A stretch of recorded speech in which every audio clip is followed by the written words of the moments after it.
Hello everyone, good morning. आप सभी का ब्रिलियंट एकेडमी के ऑनलाइन क्लासेस में स्वागत है। प्यारे बच्चों, आज से हम एक नए टॉपिक की शुरुआत करते हैं और हमने सोचा है कि अब यूपीएसआई की वैकेंसी आने वाली है। तो सबसे पहले आपको ये जानना होगा कि यूपीएसआई का जो पेपर हुआ था 2017 का, उसका लेवल कैसा था। तो हमें उसी लेवल के हिसाब से तैयारी करनी है, यूपीएसआई के लेवल को देखते हुए, क्योंकि आप अगर अपने लेवल को डाउन करके तैयारी करेंगे बेटा तो सिलेक्शन से बाहर रहेंगे। अगर 2017 का लेवल हाई था तो हमें उसी बेस पे तैयारी करनी है। और अगर यूपीएसआई मेरा टारगेट है, अगर हमने ठान लिया है कि हमें यूपीएसआई की नौकरी चाहिए, हमें दरोगा बनना है, तब आपको 2017 के लेवल से थोड़ा सा आगे बढ़ के सोचना होगा, क्योंकि 2017 जा चुका है, अब 2021 चल रहा है। तो जो जैसे कि अगर आप देखें तो 2017 का जो लेवल था यूपीएसआई का, प्यारे बच्चों, वो बहुत ही ज़्यादा अच्छा था। क्वेश्चन के लेवल अच्छे थे। और दूसरी चीज़ बेटा, यूपीएसआई का जो पेपर है वो सीबीटी है, कंप्यूटर बेस्ड टेस्ट होने के कारण एक समस्या और आती है आपके पास कि मैथ में कैलकुलेशन कर पाना आपके लिए आसान नहीं होता ना बच्चों। तो कैलकुलेशन के लिए आपको मैंने बहुत सारे तरीके बता रखे हैं, तो आपको उन सारे तरीकों को याद रखना और पेपर में फॉलो कराना है। तो बेटा हमने यूपीएसआई को टारगेट करते हुए ये सोचा है कि हमारी क्लासेस जो हैं वो तो चली रही रेगुलर, एलसीएम एचसीएफ समाप्त हो गया, परसेंटेज हमने स्टार्ट कर दिया है, आप वहाँ से क्लासेस करते रहिए। और इधर और जो अब क्लासेस प्रोवाइड करेंगे हम पर डे, सोच रहे हैं कि आपको टॉप 10 क्वेश्चन यूपीएसआई के सॉल्व कराए जाएँ पर डे। तो इसमें आपको सिर्फ सॉल्व करने का तरीका सिखाया जाएगा कि क्वेश्चन कैसे सॉल्व करते हैं यूपीएसआई का।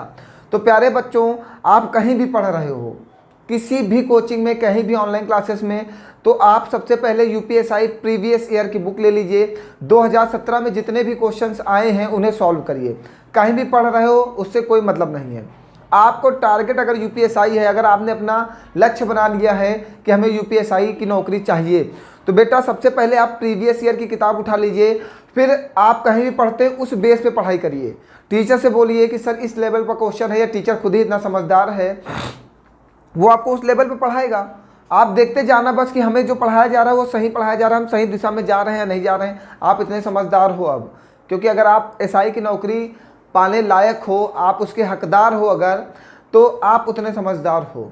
ठीक है बेटा, तो आइए आज की क्लास स्टार्ट करते हो। देखिएगा क्वेश्चन को कितनी आसानी से सॉल्व करते हैं हम लोग। ठीक है बेटा, तो आइए पहला क्लास का आज पहला क्वेश्चन है, ध्यान से सुनते जाएंगे। क्वेश्चंस बहुत अच्छे हैं और करने का तरीका सिर्फ आप ध्यान दीजिएगा कि क्वेश्चन कैसे किए जा रहे हैं। बेटा दिया गया है पहला क्वेश्चन कि 5 अंकों की सबसे बड़ी संख्या का पता लगाएं जो 7। आज जितने भी क्वेश्चन हम आपको सॉल्व कराएंगे वो यूपीएसआई 2017 के आए हुए होंगे। मीन्स हम जो टॉप 10 की सीरीज चलाएंगे यूपीएसआई 2017 के प्रीवियस ईयर क्वेश्चंस होंगे। यूपीएसआई 2017 के प्रीवियस ईयर क्वेश्चंस होंगे जो टॉप 10 की सीरीज चलेगी।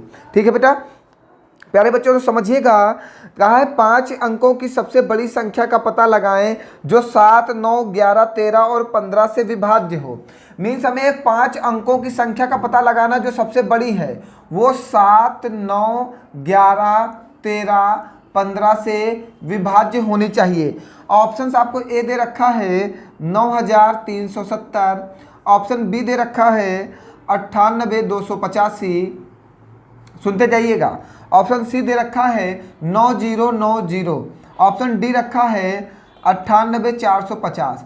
कह रहा है कि आपको 5 अंकों की सबसे बड़ी संख्या का पता लगाना है और वो संख्या जो होनी चाहिए वो 7, 9, 11, 13, 15 से विभाजित होनी चाहिए। मीन्स 5 अंकों की संख्या होनी चाहिए प्लस वो इन संख्याओं से विभाजित होनी चाहिए। तो बेटा जैसे ही हम 9 देखते हैं हमारा दिमाग जाता है डिजिटल सम से, और देखिए आपका आंसर आ गया। बताइए कुछ करना है आपका, जैसे ही क्वेश्चन देखेंगे हमारा दिमाग जाएगा डिजिटल सम। 9 जो है हमारा वो डिजिटल सम फॉलो करता है।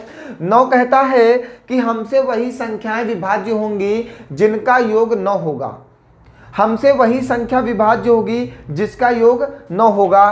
तो बेटा जोड़िएगा 9, 9, 18, 18 को जोड़ेंगे तो 9, योग 9 आ जाएगा, कोई परेशानी। यहाँ पे चेक कर लीजिए 9 कट जाएगा, 7, 3, 10, 1 आ जाएगा, 9 कट जाएगा, 8, 2, 10, 1, 8, 1, 9 कट जाएगा, 5 बचेगा। यहाँ पे चेक कर लीजिए 9, 5, 4, 9 कट जाएगा, 8 बचेगा। आंसर आ गया आपका। ऐसे ही क्वेश्चन हमें पेपर में करना है। क्वेश्चन देखते ही अटैक, तुरंत आक्रमण कर देना और आंसर दे देना है, 30 सेकंड भी नहीं लगने हैं, ऐसे क्वेश्चन हमें सॉल्व करना बेटा।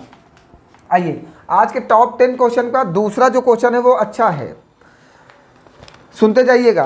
कह रहा है अगर 3,125 रुपये का 4% प्रतिवर्ष की दर से 2.5 साल के लिए चक्रवृद्धि ब्याज दर पर निवेश किया गया है और ब्याज की गणना वार्षिक की जा रही, तो अंतिम प्राप्त राशि क्या होगा। बेटा कह रहा है अगर 3150 रुपये, बेटा हमें प्रिंसिपल दे रखा है 3125 रुपये, रेट ऑफ इंटरेस्ट प्यारे बच्चों दे रखा है 4% और समय बेटा हमें दे रखा है 2.5 साल, और हमें जो चक्रवृद्धि ब्याज पर निवेश किया गया है और ब्याज की गणना वार्षिक की जा रही है, तो अंतिम प्राप्त राशि क्या होगा। मीन्स प्यारे बच्चों हमसे अमाउंट पूछा है, प्यारे बच्चों हमसे अमाउंट पूछा है, हमसे प्रिंसिपल दे रखा, रेट ऑफ इंटरेस्ट दे रखा, टाइम दे रखा।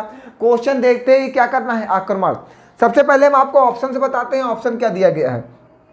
दिया गया 325 58.80, फिर दिया गया 34 96.20, फिर दिया गया 34 47.60, फिर दिया गया 32 43.40।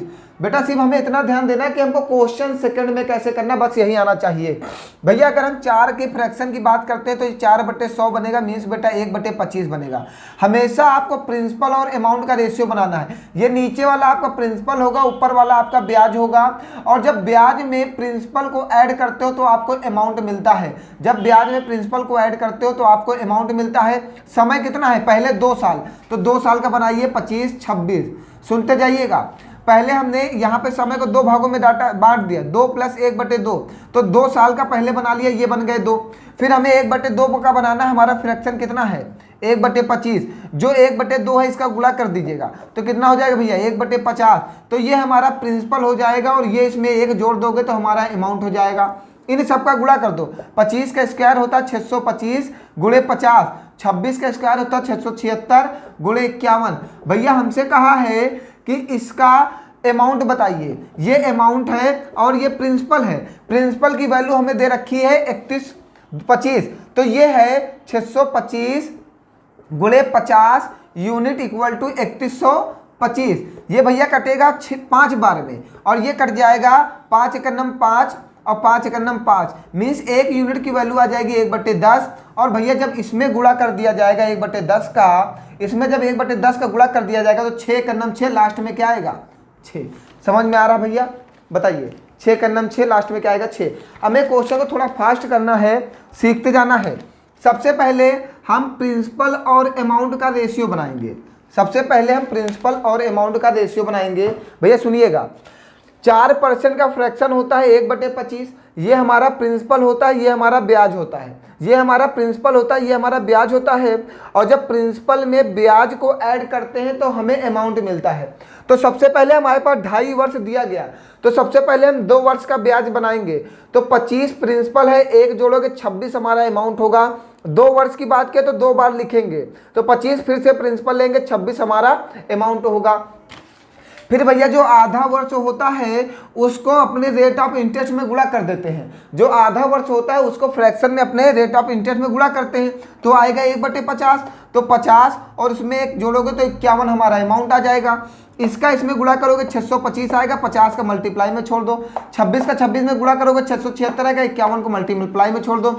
और भैया हमें प्रिंसिपल दे रखा कि 3125 है, तो हमारा जो प्रिंसिपल का यूनिट आया है वो कितना आया 625 × 50 यूनिट। इसकी वैल्यू हमें दे रखा था। यहाँ से हमने इसको जब काटा तो 5 आएगा, और 5 से जब इसको काटोगे तो 10 आएगा। तो भैया 1 यूनिट की वैल्यू 1/10 आ जाएगी।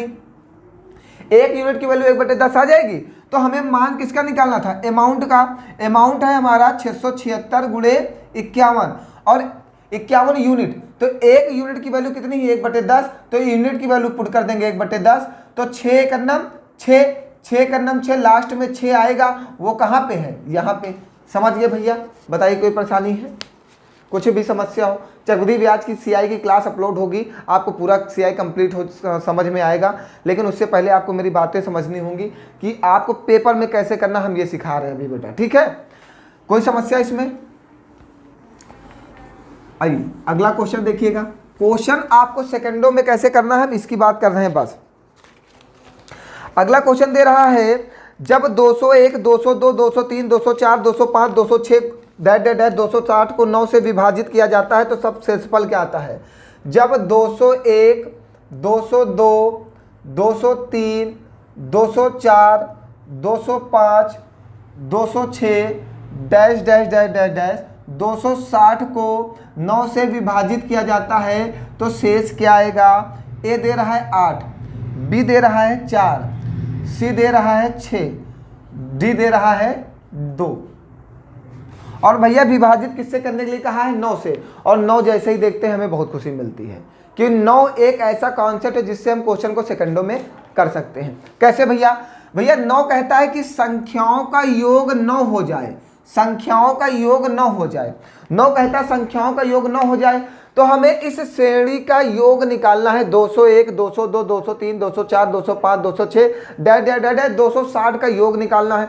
तो योग निकालना तो हमारे लिए बहुत कठिन है, लेकिन अगर हम एक दिमाग लगाएं, क्या औसत बराबर होता है, एवरेज बराबर होता है सभी संख्याओं का योग। हमसे यहां से योग निकालना है ना, सभी संख्याओं का योग बटे सभी संख्या, बटे सभी संख्या। यही तो होता है, सभी संख्याओं का योग बटे सभी संख्या। और हमें योग मिल जाए तो हमारा आंसर आ जाएगा।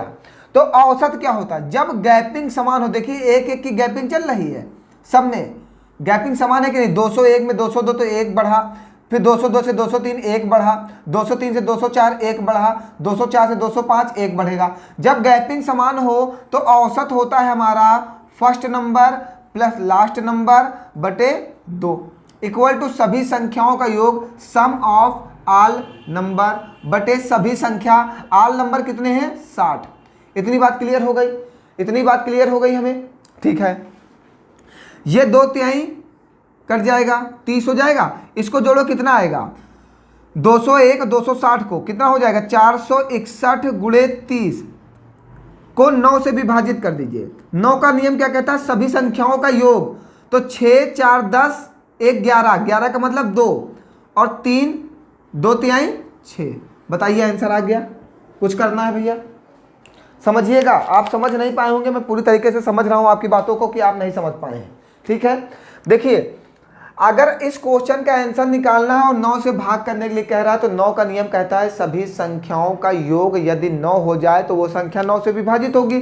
अगर योग नहीं हो रहा तो जो बचेगा वही हमारा शेष होगा। हमसे कह रहा है रिमाइंडर बताइए, शेष बताइए, ठीक है।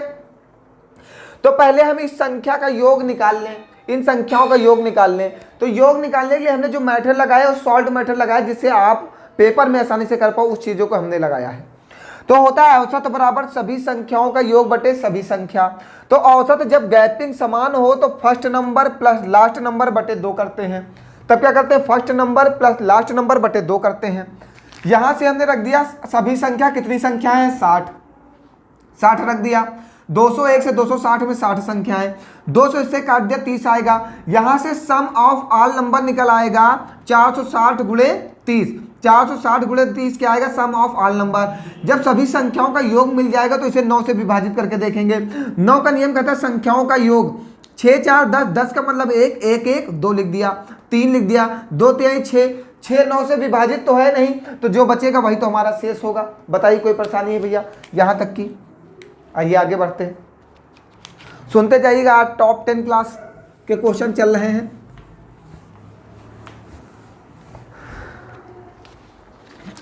अगला क्वेश्चन क्या कह रहा है सुनिएगा भैया, वो भी बहुत अच्छा क्वेश्चन है। कह रहा है 10,000 रुपये के मूलधन पर 12% प्रतिवर्ष के हिसाब से 6 महीने की अवधि के लिए कुल रकम ज्ञात करें जो त्रैमासिक रूप से संयोजित हुई है।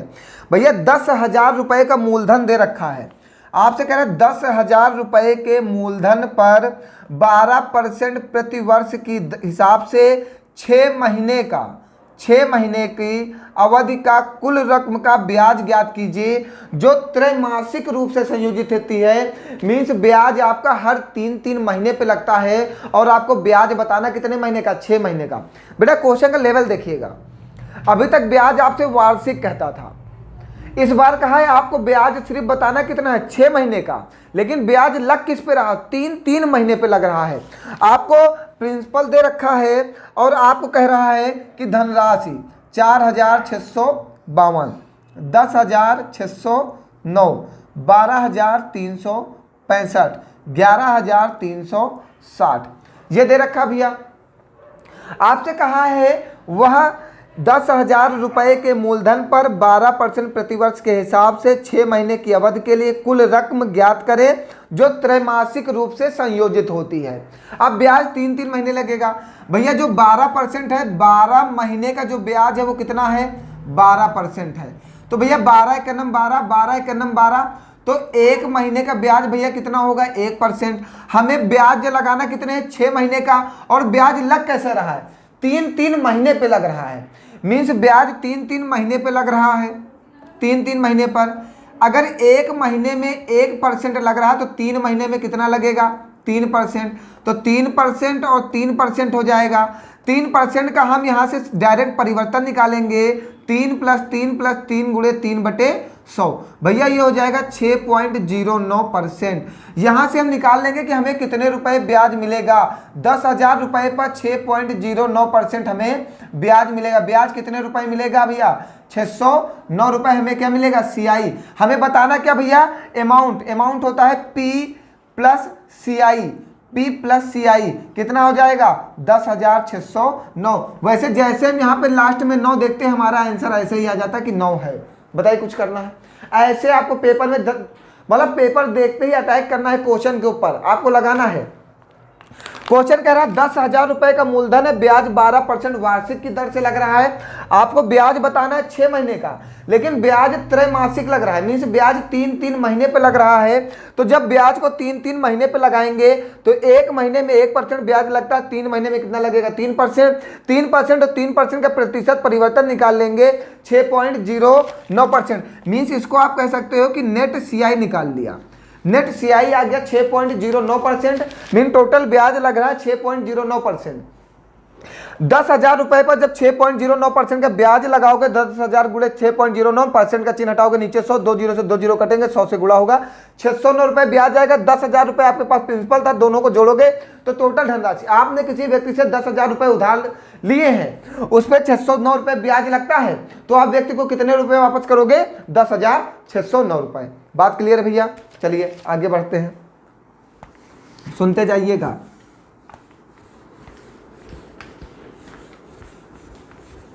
आज मिक्स चल रहा है, कल से टॉप 10 क्वेश्चन एक चैप्टर के चलाएंगे, ठीक है। आज मिक्स चला रहे हैं। कह रहा है एक कंपनी जो 1 हफ्ते में 6 दिन काम करती थी, लगातार 2 हफ्ते श्रमिकों को भुगतान की गई कुल राशि 3,000 रुपये और 6,000 रुपये है। पहले हफ्ते में, पहले वीक में 3,000 रुपये भुगतान किए गए हैं और दूसरे वीक में 3,060 रुपये भुगतान किए गए हैं।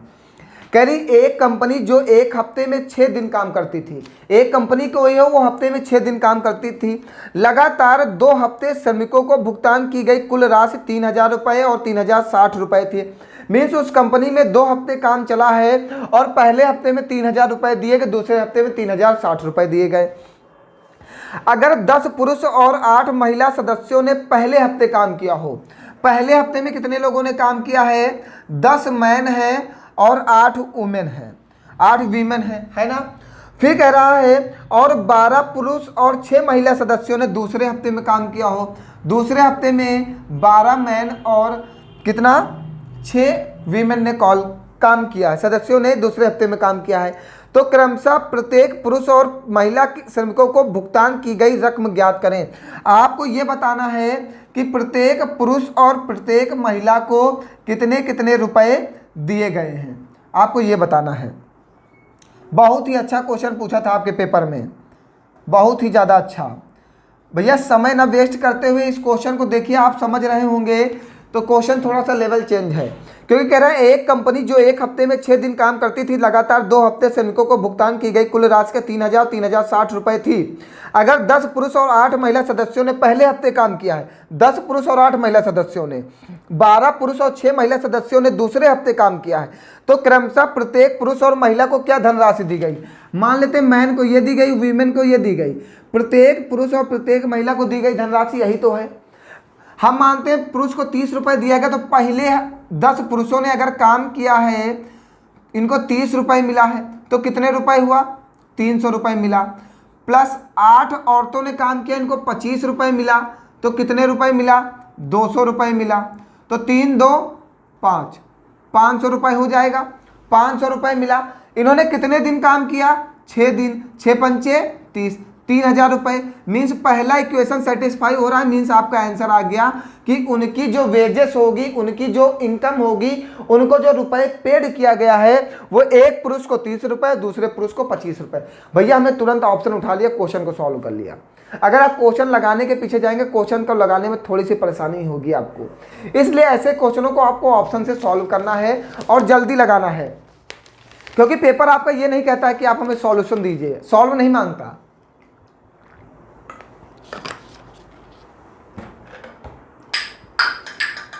पेपर आपका आपसे सॉल्व नहीं मांगता, पेपर ये कहता है कि आप क्वेश्चन को कैसे कर सकते हो, कितनी जल्दी कर सकते हो। हमने क्या किया, पहले वाला जो है उसमें पहले हफ्ते में 3,000 रुपये दिए गए थे पुरुष और महिला को, उसकी तनख्वाह। तो पहले हफ्ते में काम कितने किया, 10 पुरुष और 8 महिलाओं ने तो काम किया, 10 पुरुष और 8 महिलाओं ने पहले हफ्ते में काम किया। हमने यहाँ से धनराशि उठाई ऑप्शन से, हमने कहा पुरुष को 30 रुपये दिया जाता है, तो अगर 10 पुरुषों ने काम किया, एक पुरुष को 30 रुपये मिलता है, तो 10 पुरुषों को कितने रुपए मिलेंगे, 300 रुपये। अगर एक महिला को 25 रुपये मिलता है, तो 8 महिलाओं को कितने रुपए मिलेंगे, 200 रुपये। टोटल कितने रुपए बटे, एक दिन में 500 रुपये, तो 6 दिन में कितने बचे, 3,000 रुपये बट गए। 6 दिन में 3,000 रुपये बट गए, और पहले हफ्ते में 3,000 रुपये ही बांटा जाता है। आपका आंसर आ गया। बताइए, चलिए आगे बढ़ते हैं। क्वेश्चंस बहुत अच्छे हैं, आज के क्वेश्चन का लेवल बहुत अच्छा है, ठीक है, सुनते जाइएगा भैया। अगला क्वेश्चन देखिए क्या है।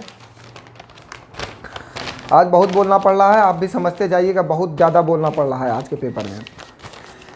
अगला क्वेश्चन भी बहुत अच्छा है, कह रहा है 1/1 × 2 प्लस 1/2 × 3 प्लस 1/3 × 4 प्लस 1/1/49 × 50 को दशमलव तक का मान ज्ञात कीजिए। 0.98, 0.97, 0.99, 0.96।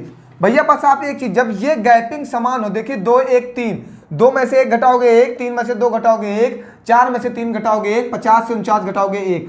जब ये गैपिंग समान हो तो होता है 1/1 minus 1/ last, first number minus last number, 1/1 minus 1/ last. Direct लगाइएगा, 1/1 का मतलब 1/2 माइनस 1/ लास्ट का मतलब 1/50। तो भैया ये होगा 1 माइनस 1/50, 50 एकम 50 माइनस 1, 49/50।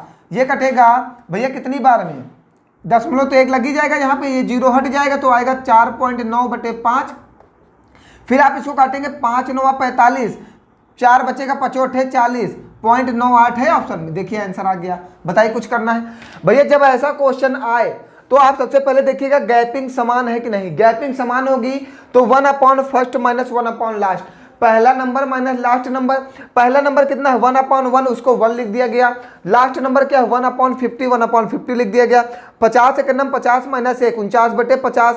10 से डिवाइड किया, पॉइंट लगा दिया।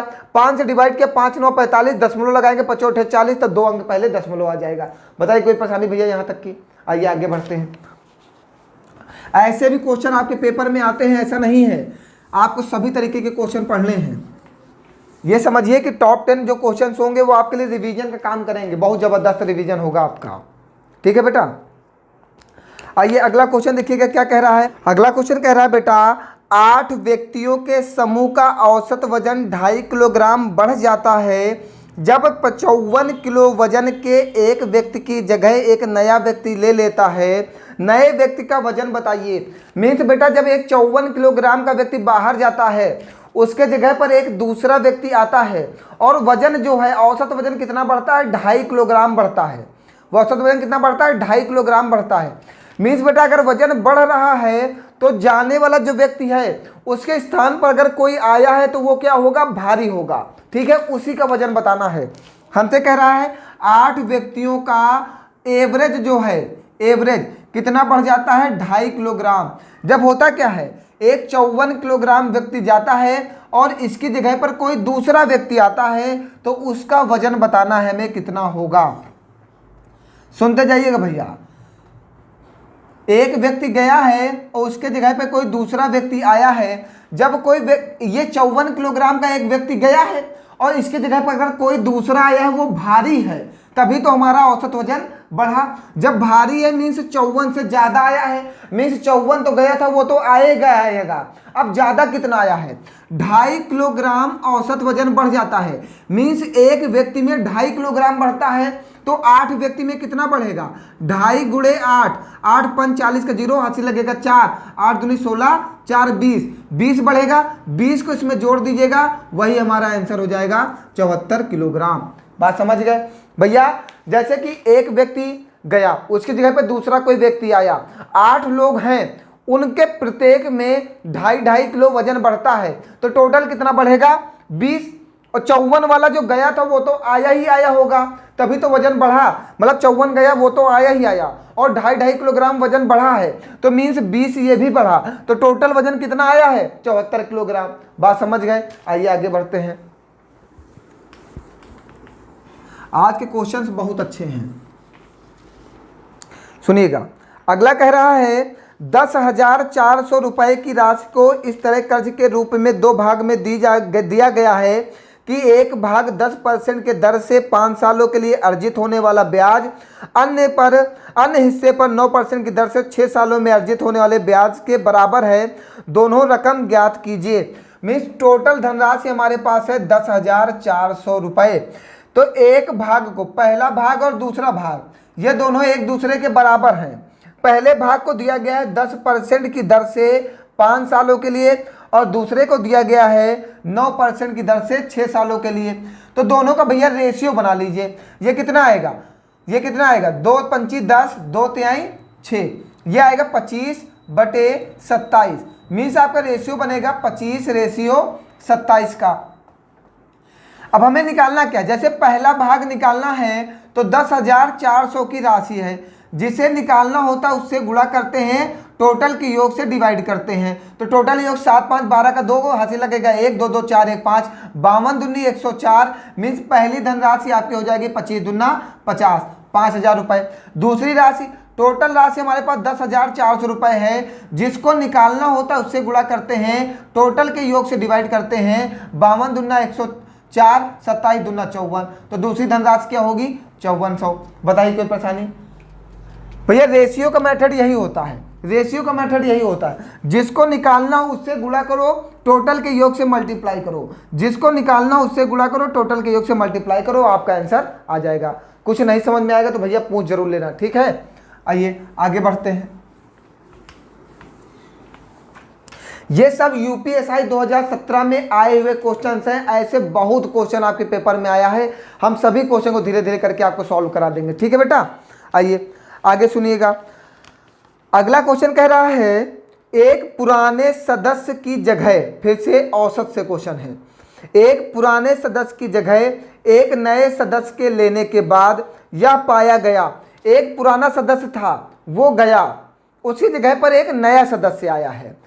ये पाया गया कि एक क्लब के 5 सदस्यों की औसत आयु उतनी है। एक क्लब में 5 सदस्य हैं, एक क्लब में 5 सदस्य हैं। ऑप्शन दे रखा है आपको 15 साल, बी दे रखा है 14 साल, सी दे रखा है 17 साल, डी दे रखा है 16 साल। ठीक भैया, समझिएगा। कह रहा है एक पुराने सदस्य की जगह एक नए सदस्य के लेने के बाद, एक पुराना सदस्य गया उसके जगह पे एक नया सदस्य आया, तो यह पाया गया कि एक क्लब के 5 सदस्यों की औसत आयु उतनी है। एक क्लब के 5 सदस्यों की औसत आयु उतनी है जितनी 3 साल पहले थी। 3 साल पहले जो औसत आयु थी वही आज भी है पांचों सदस्यों की, लेकिन एक गया उसकी जगह पे कोई आया है। जब आया है तो औसत आयु बढ़नी चाहिए थी, ठीक है, क्योंकि 3 साल बीत चुके हैं। 3 साल पहले जितनी थी आज भी उतनी है। मीन्स बेटा अगर आपकी आज आयु 25 है तो 3 साल बाद क्या होगी, 28 होगी, तो आयु बढ़नी चाहिए थी। जब 3 साल बाद 5 सदस्यों के एवरेज कुछ था तो 3 साल बाद आज उसका एवरेज कुछ बढ़ना चाहिए, लेकिन उसने कहा एवरेज बढ़ा नहीं, क्योंकि जो एक व्यक्ति गया उसकी जगह पे कोई व्यक्ति आया तो वो हल्का आ गया। जब हल्का आ गया तो एवरेज नहीं बढ़ेगा। तो कह रहा है तो बताइए बदले गए सदस्य और नए सदस्य की उम्र में के बीच में कितना अंतर होगा। ये 5 लोग थे और एवरेज जो 3 साल पहले था आज भी वही एवरेज है, तो 3 साल में परिवर्तन कितना होता, 15 का। वही परिवर्तन नहीं हुआ आपका, एवरेज बढ़ना चाहिए था, एवरेज नहीं बढ़ा। तो 5 साल पहले अगर एक व्यक्ति की, हम 5 लोग थे, अगर 5 लोग हैं सबकी आयु 25-25 थी, 25-25 थी, तो 3 साल बाद इनकी आयु 28 होनी चाहिए थी, इनकी आयु 28 होनी चाहिए, इनकी आयु 28 होनी चाहिए, इनकी आयु 28 होनी चाहिए, इनकी आयु 28 होनी चाहिए। जब सबकी 28 हम ये कह सकते थे कि 5 साल पहले सबका एवरेज आयु 25 थी और 3 साल बाद उनकी एवरेज आयु कितनी हो जाती है, 28। मीन्स एवरेज 3 बढ़ना चाहिए था, हम बता रहे हैं अपने मन से, लेकिन एवरेज नहीं बढ़ा क्योंकि एक व्यक्ति गया उसकी जगह पे कोई व्यक्ति आया, वो हल्का है। जब एवरेज नहीं बढ़ा तो कितना बढ़ना चाहिए था, 3 इनको 3 इनको 3 इनको 3 इनको 3 इनको, कितना बढ़ना चाहिए था, 15, और ये नहीं बढ़ा तो इन दोनों के बीच अंतर कितना आ जाएगा, 15 का। मीन्स वही अंतर है। आइए आगे बढ़ते हैं। आपसे अंतर पूछा था कि दोनों के बीच में आयु का अंतर कितना हो जाता। अगला क्वेश्चन क्या कह रहा है, कह रहा है बेटा 3 रुपये 20 पैसे प्रति किलोग्राम की टेल्कम पाउडर ए को 2 रुपये 90 पैसे प्रति किलोग्राम के टेल्कम पाउडर बी के साथ किस अनुपात में मिलाया जाए ताकि मिश्रण की लागत मूल्य 3 रुपये 8 पैसे प्रति किलोग्राम हो जाए। मीन्स ए है, इसका है 3 रुपये 20 पैसे है, इसका रेट है, ये कोई पाउडर है। बी जो है उसका रेट है 2 रुपये 90 पैसे, 2 रुपये 90 पैसे है। इन दोनों को मिलाना है एक अनुपात में, जिससे जो मिश्रण मिले इसका मूल्य हो जाए 3 रुपये 8 पैसे, ठीक है। तो आप 3 रुपये 20 पैसे को लिख सकते हो 320 पैसे, 2 रुपये 90 पैसे को लिख सकते हो 290 पैसे, 3 रुपये 8 पैसे को लिख सकते हो 308 पैसे। इसको इससे भैया घटा दो, 308, 290 से 308 को घटाओ, कितना आएगा भैया, कितना आएगा, 290 10 318, और इसको इससे घटा दो, 320 से 308 को घटाओ, कितना आएगा, 12। भैया ये रेशियो बन गया, 6 त्रिक 18, 6 दूनी 12, तो रेशियो कितना आएगा, 3:2। बताइए कोई परेशानी भैया। कह रहा था 3 रुपये 20 पैसे टेल्कम पाउडर ए को 2 रुपये 90 पैसे टेल्कम पाउडर बी के साथ किस अनुपात में मिलाया जाए ताकि मिश्रण की लागत 3 रुपये 8 पैसे हो जाए। एक अनुपात बताना है कि इस अनुपात में मिलाया जाए, तो वो अनुपात क्या है, 3 रुपये 2 पैसे। मीन्स ए वाले को कितना किलोग्राम होना चाहिए, 3 किलोग्राम, बी वाले का कितना किलोग्राम होना चाहिए, 2 किलोग्राम, तो मिश्रण का मूल्य कितना आ जाएगा, 3 रुपये 8 पैसे। यही पूछा था भैया। यूपीएसआई की टॉप 10 क्वेश्चन की अगर आप सीरीज चाहते हो कि कंटिन्यू चलती रहे तो आप प्लीज़ कमेंट करके जरूर बता दीजिएगा, जिससे अगर मुझे ये पता चलेगा कि हाँ आपको अच्छा लग रहा है तो टॉप 10 की सीरीज चलाई जाएगी, ठीक है। ऐसे ही हम रोज़ क्वेश्चन आपको सॉल्व कराएंगे, 10-10 क्वेश्चन करके सॉल्व कराएंगे। तो अगर ये पेपर अभी अप्रैल में फॉर्म आएगा तो मान लीजिए जुलाई में होगा, तब तक हमारे पास समय होगा कम से कम 3 से 4 महीने, तो हम 500 क्वेश्चन सॉल्व कर सकते हैं। लेकिन अगर आप पढ़ोगे तो मैं सॉल्व कराऊंगा, ठीक है। लेकिन आप मुझे बताइएगा जरूर बेटा, ठीक है, कि आपको पढ़ना है या नहीं पढ़ना है। तो आज के लिए इतना ही, धन्यवाद। कुछ भी नहीं समझ में आता है तो आप हमारी क्लासेस पढ़ते रहिए, क्लासेस से समझते रहिए। अगर आपने कभी स्टडी नहीं की है, पढ़ाई नहीं की, तो आप क्लासेस भी पढ़ते रहिए और टॉप 10 क्वेश्चन भी पढ़ते रहिए, जिससे आपको यूपीएसआई का लेवल पता चलता रहे कि यूपीएसआई का लेवल क्या था, ठीक है बेटा। तो आज के लिए इतना ही। आप सभी लोगों का बहुत बहुत धन्यवाद। मेहनत से लगे रहिए, इस बार नौकरी लेनी है आपको।